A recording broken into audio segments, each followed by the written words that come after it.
Hello my friend, so this video is on the Galdrabok, or the Icelandic Book of Magic. So this is going to be a little bit of a preview of it, but I'm also going to go over a little bit and talk a little bit about runes, so stick around.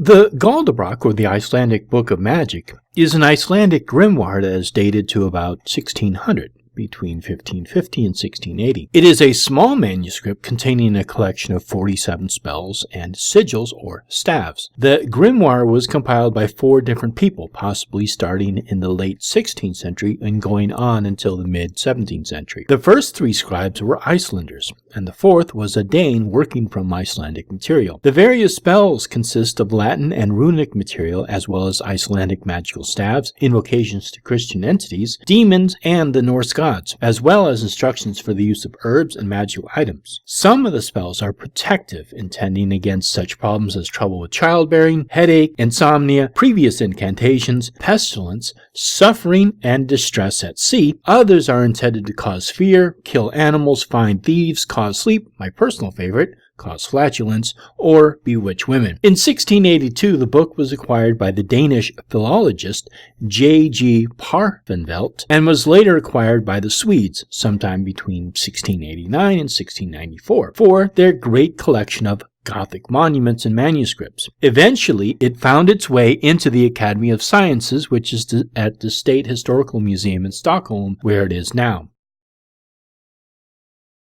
The name for magicians is Galdramen, and there are 2 main traditions of magic. From the perspective of the northern or Germanic region, there were essentially 2 great traditions of magic, the northern and the southern. When we look at the magical traditions of England and Germany as early as the 10th century, or at the magical teachings in Sweden in the 16th century, we see the transmission of virtually pure magical traditions in the form of literature, often translated in part into the vernacular from the Mediterranean to the northern lands. The Mediterranean tradition was by this time an entirely artificial and composite one, made up mainly of elements from Greco-Egyptian, Judeo-Christian, and even Eastern features from various Near Eastern and Indian cults. This synthetic Mediterranean tradition marched steadily against the northern tradition, not, as with religion, by brute economic military force, but by gentler force of prestige. In no region is this whole process clearer and more polarized than in Germany. In Germany, we find that the old tradition, although to a great extent superficially Christianized, retained a heathen spirit. The tradition continued to be practiced at the level of the common folk in the countryside and on the hearths. But in the city and university towns, the Mediterranean tradition was being developed, articulated, and typically improved upon by German scholars and magicians such as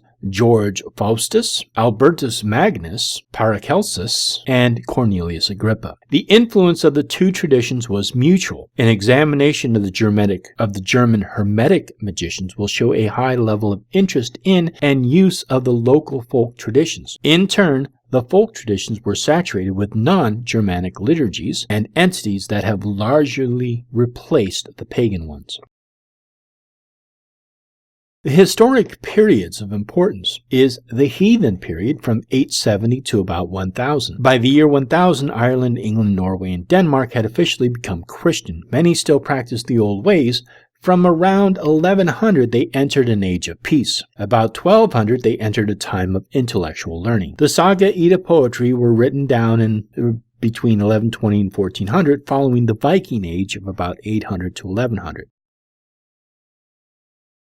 By all internal accounts, there were 2 kinds of magic. One, which was called Galdr, was an honorable, to crow or to chant. It was spoken, chant, or sung in runes, and was dedicated to Odin as the father of Galdr. Second was Cedar, shameful or womanish, singing or chanting from Freya. The term rune or runar or runer or runestaffs, runestaffer. The word rune in Icelandic means staves, secret or secret lore, and may have been used as early as 200 before the Common Era. The older rune roll contained 24 runes.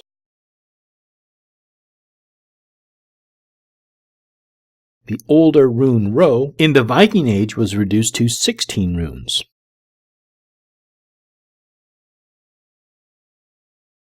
The general technique for rune magic in ancient times was to first carve the runes into an object, color them with blood or dye, and then speak over them a charm to charge the runes, often either dedicated to Odin or Freya. They were often carved of various woods. One of the most famous magicians was a man named Sæmundur Sigfússon the Wise from 1056 to 1133, who was the Godi, or a priest chief, or Odi. During the Catholic period, from about 1100 to 1550, during this period, many magical texts from the continent made its way to the Galdrabok. The Reformation period, from about 1550 to 1650, and in 1536, the Lutheran Reformation was widely accepted in Denmark. The first trial for witchcraft in Iceland is recorded in 1554. The last at the Althing of 1720. The Althing, by the way, is the oldest parliament in the world, dating back to about 930 of the Common Era. Records were poorly kept in this period. However, it is estimated that during this time some 350 trials were held, although records of only 125 survive to today. Of those 125 accused persons, only 9 were women. This is in marked contrast to the general pattern of witchcraft accusations and certainly suggests something of the demographics of magical practice in Iceland. This is generally a reflection of long-standing Germanic tradition, in which men were at least the equal in women in the occult arts. We have records for only 26 executions, mostly by burning, for witchcraft. Only 1 woman was actually executed. Others who were convicted of this crime but whose sentence was short of death were flogged or outlawed, in effect banished from the country. The period of most intensive witchcraft persecutions is clearly marked between the first execution in 1625 and the last in 1685.